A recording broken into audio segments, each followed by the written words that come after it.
Leadership at the top, whether it's a foundation, a school system, a hospital, a company, or a country, has greatest impact when things are coming apart, when uncertainty is high, when it's hard to kind of recognize where we ought to be going.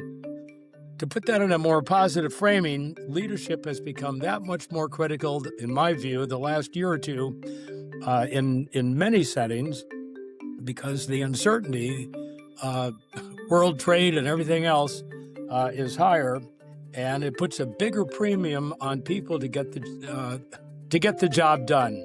Welcome to The Ripple Effect, the podcast that takes you on a journey through the minds of Wharton faculty. I'm your host, Dan Loney, and in each episode, we'll be diving deep into the inspiration behind the groundbreaking research that Wharton professors have conducted and exploring how their findings resonate with the world today. Leadership, whether it be in a corporate setting or one around a government, could always run into challenges. And in these current times, it seems like those challenges are as great as ever. We have conflict going on in part of the world. We have an economy that's been going up and down in recent years. And we have a level of innovation involving AI that's looking to change how we work in many ways. But how do leaders handle scenarios like these when so much is going on at the same time?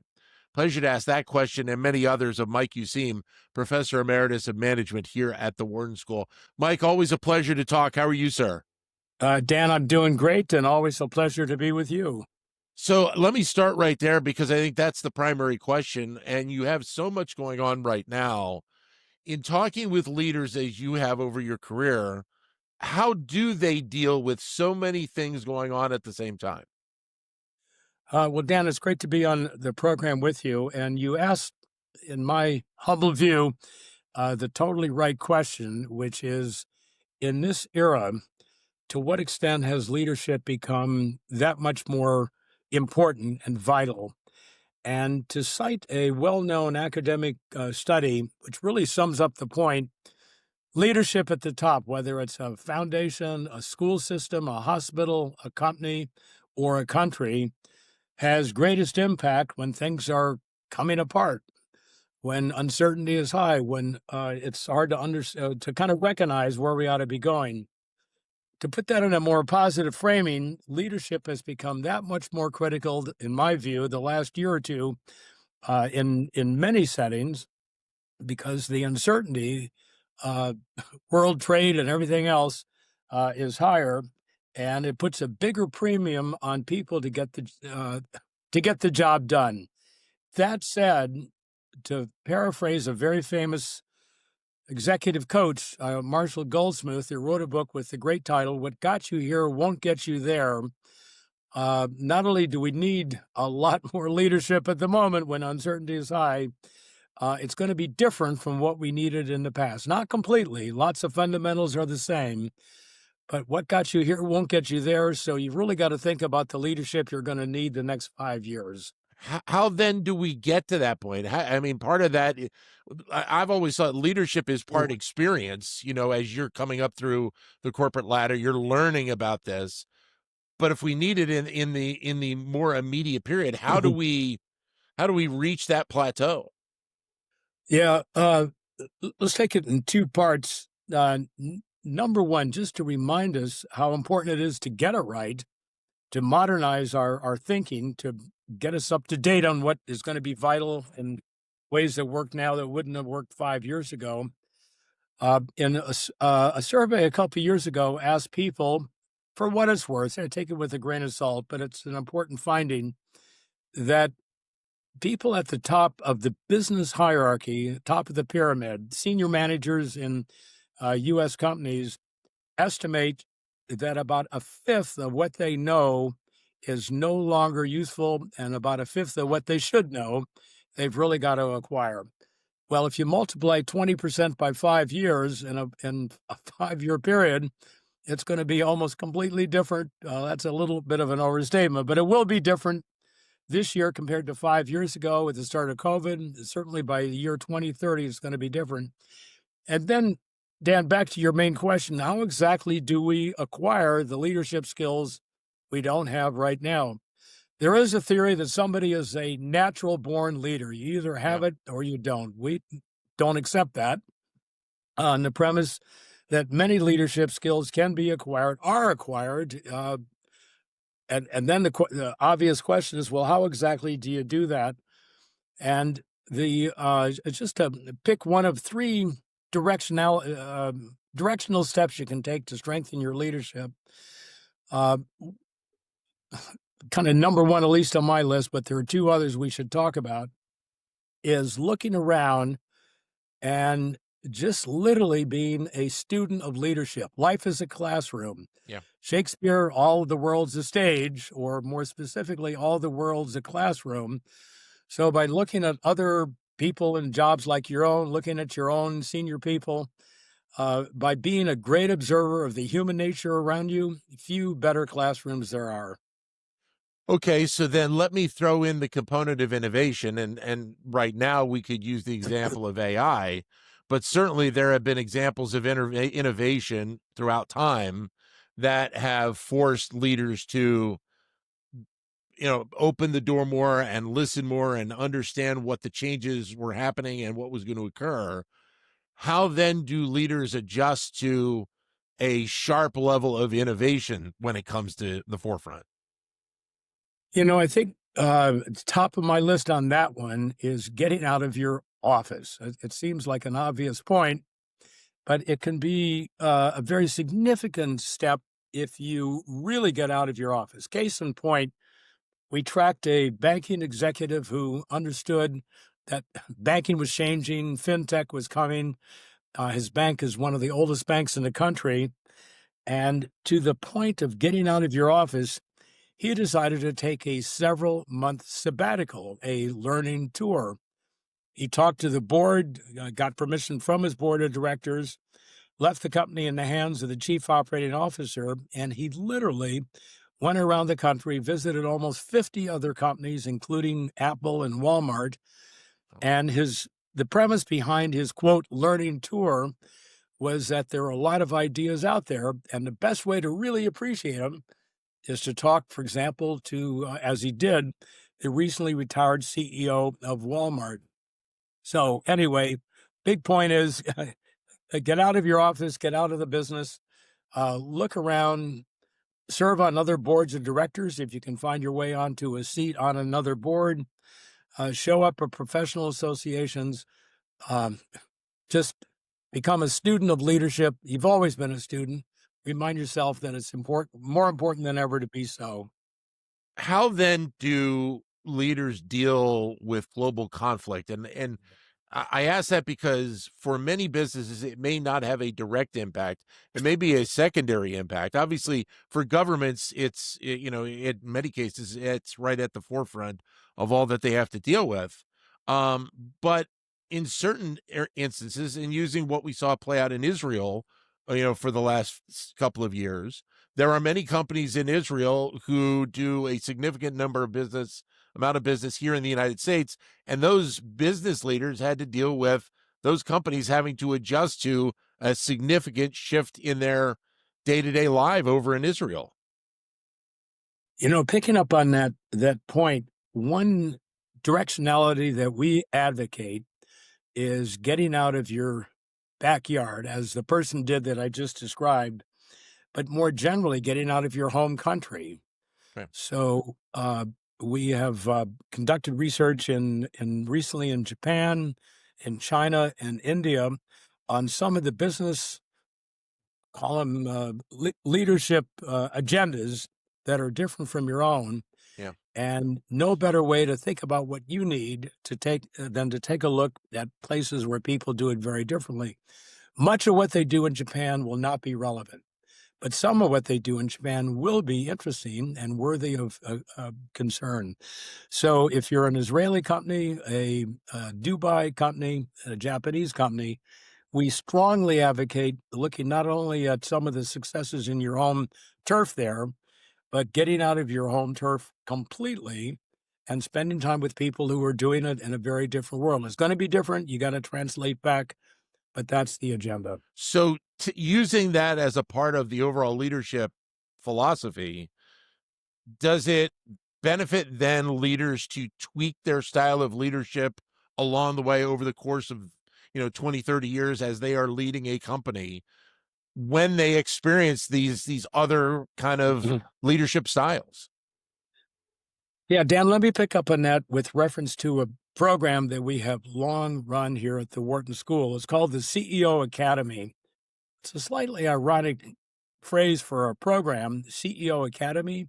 Don't CEOs kind of know everything? Otherwise, they wouldn't be there. Right. But we've concluded not the case, that even people at the very top of the pyramid, there are plenty of learning opportunities.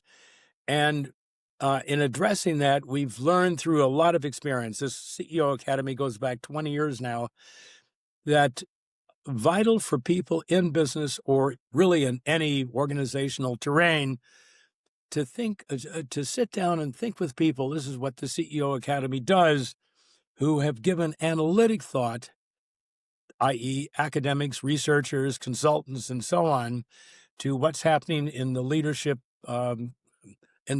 chair, call it that.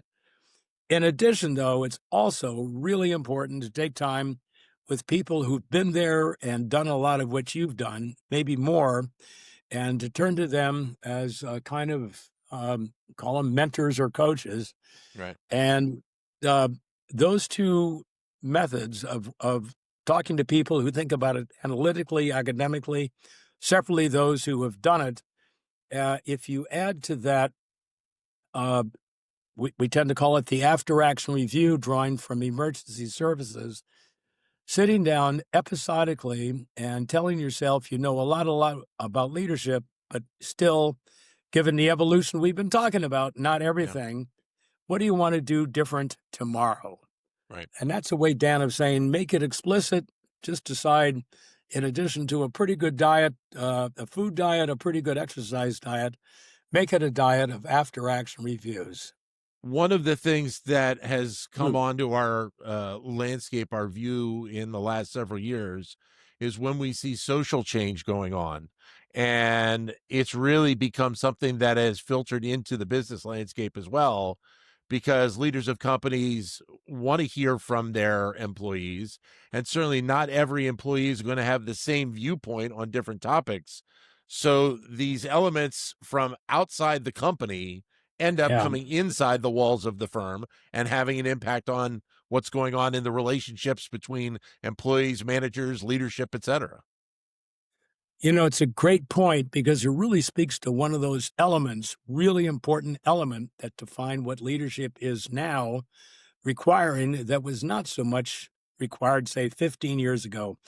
And that is an understanding that the people who work for you could be 300 people, could be 150,000. They are there not just as a automaton, they're people. Right. And in modern times, these days, they feel it is appropriate for the company to help them understand why they're doing what they're doing. What purpose does that have? What customers are they serving? What improvement in healthcare delivery are they providing? That's an indirect way of saying that leadership increasingly at the top requires an ability of people, obviously including you, Dan, Yeah. to to articulate why we're doing this, what the purpose of it is. And I think 20 years ago, the attitude, maybe a little crudely put here, is just get the job done. I'm going to Yeah. give you a paycheck. That's really evolved to I want to do something that has purpose, meaning, and serving somebody, maybe other employees, hopefully customers as well. So a lot of this we've talked about from the mindset of the C-suite, of the leaders near the top of the food chain. What about middle management? What about the people that are in contact with those employees each and every day? I'm thinking about this larger scale, not only just the social change comment, in terms of how middle managers have had to deal with a lot of this change in recent years. Well, here's one of the great ironies in the terrain we're talking about. If you think about how we tend to use the word leadership, on the face of it, we start by saying, well, it's the CEO, it's the president, it's the senior VPs. But in recent years, and this is one of the great changes that we've experienced over the last 20 years, leadership is increasingly coming from all levels. Right. senior management, and middle management. Case in point, when the great Japanese automaker Nissan turned around a couple years ago, it was flat broke, almost going out of business. New CEO came in, and he discovered pretty quickly that in the mid ranks were some great ideas on how to make Japanese cars, the Nissan in particular, more effectively, that were not being recognized further up the food chain there. And as a result, he reached down and he said, "Okay, I want people in the mid ranks to help us lead us out of our doldrums," and that did happen. And then that raises a great separate point, which is that I think senior management increasingly is called upon to draw ideas up from the mid ranks below them. I tend to call that leading up, getting people below you to lead up, to bring an idea to you before you blow it, to speak truth to power, a lot of ways to put the same thing. That's a long-winded way, Dan, of saying that one of the new features of leadership increasingly, in addition to what you said, which is the articulation of purpose and meaning, is the ability to draw people below you into what you're doing and to help them lead you. It's a little bit ironic when I put it that way, but it's very important. Is it fair to say then that a lot of those components are things that leaders at various levels have really either had already in their mix or have built up and added to their mix, especially in the last 5 years or so?